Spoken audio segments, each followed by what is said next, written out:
Okay, I am just going to quickly show you some fallout from good old games. From good old games, calling Gamergate a hate movement and caving in.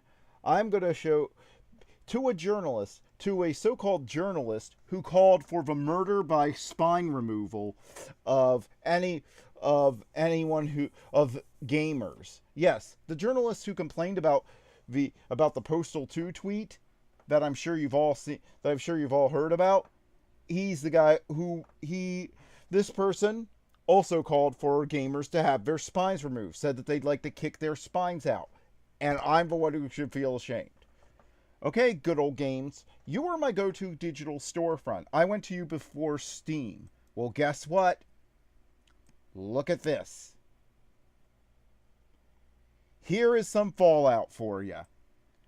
You to please somebody who will never pay for a video game and said that they would never support your company again. You just lost a loyal paying customer who has been on your site since it launched. I've been buying games on goodoldgames.com since it launched. I forget what year it came out, but I remember hearing about it and being fairly early on and being like, "Oh, this is amazing." So now, look at this. Yep. Okay, so it is uninstalling. And I will no longer be going to your website, good old games. I have already removed it from my bookmarks, and I will never use your website again. So,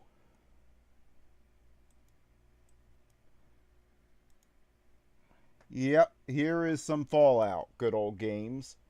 If you call your customers part of a hate movement, as you have done here, you can expect fallout. You just said I'm part of a hate movement because somebody who used to be subscribed to EGM and Game Informer and used to spend all my days on gaming news websites, wants some ethics and doesn't want people all talking about how horrible I am. I don't want people telling me that I'm a horrible person just because of my skin color and I want some professionalism and I don't want them shilling paid sponsorships and pretending that they're reviews. So there are some real consequences for you.